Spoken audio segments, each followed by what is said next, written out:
CAT 2021 slot 1 question paper, this is question number 18। तो question है identical chocolate pieces are sold in boxes of two sizes small and large.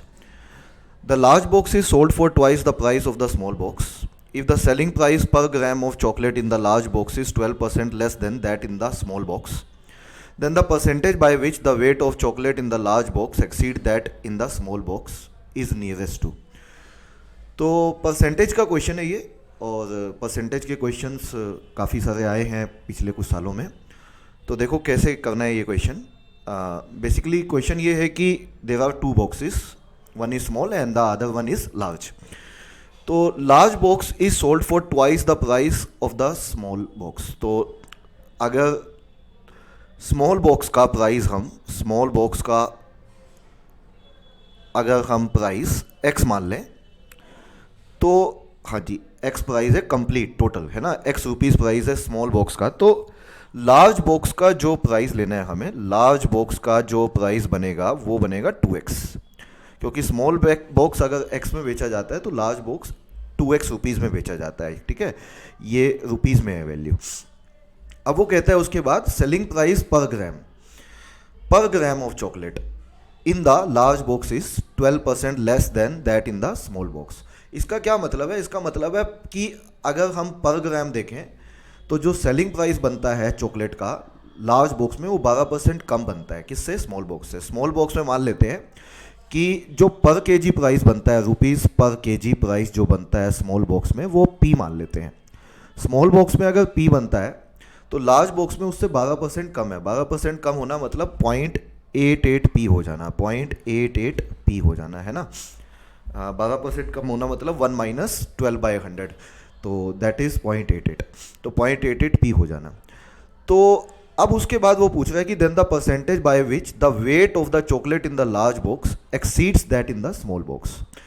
तो weight, अगर हम wait की बात करें, वेट मतलब केजी में, अगर हम वेट की बात करें, वेट निकालना हो तो वेट कैसे निकालोगे?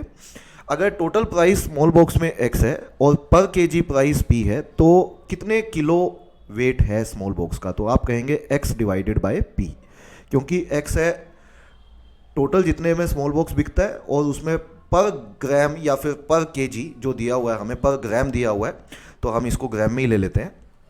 तो अगर ये पर ग्राम है तो इसको पर ग्राम मान लेते हैं और यहाँ पे भी नीचे ग्राम में लिख लेते हैं। तो अगर ये हमारा वेट हमें देखना है कि पर ग्राम क्या बनेगा, तो इसमें बनेगा हमारा per gram weight that is x by p, और लार्ज बॉक्स पे जो बनेगा that would be 2x divided by 0.88p। ठीक है, तो सबसे पहले कभी भी परसेंटेज का क्वेश्चन आता है तो हम उसको रेशो में बदल लेते हैं। तो पहले रेशो में बदल लो, क्योंकि इतने ग्राम वेट अगर स्मॉल बॉक्स में है तो इतने ग्राम वेट लार्ज बॉक्स है। तो x से x और p से p, देखो x से x और p से p कैंसिल आउट हो जाएगा। क्रॉस मल्टीप्लाई कर लेते हैं, तो 0.88 से मल्टीप्लाई करें अगर दोनों तरफ तो ये 0.88, तो ये 2 हो जाएगा, और 100 से मल्टीप्लाई करें अगर दोनों तरफ तो ये 88, तो ये 200 हो जाएगा। तो इसका मतलब अगर स्मॉल बॉक्स का वेट 88 है तो लार्ज बॉक्स का वेट 200 है, और इसमें पूछा है जो लार्ज बॉक्स का वेट है वो स्मॉल बॉक्स से कितने % ज़्यादा है।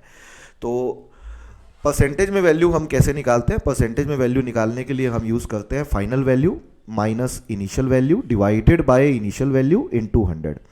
तो फाइनल इज 200, क्योंकि 200 हमें बताना है कि 88 से कितना एक्सीड करता है, तो माइनस 88। तो कंपैरिजन किससे है? स्मॉल बॉक्स से, तो स्मॉल बॉक्स का वेट नीचे रखेंगे इनटू 100। तो इसे हमें फिगर आउट करना है कि ये कितना बनता है। तो this comes out to be like 112 divided by 88 into 100।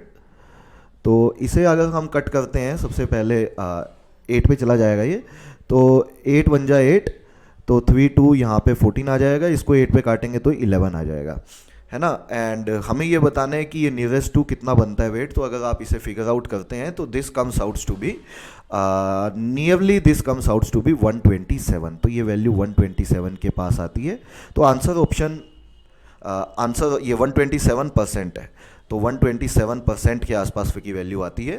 तो फर्स्ट ऑप्शन मैच करता है और पहला ऑप्शन ही इस सवाल का आंसर है।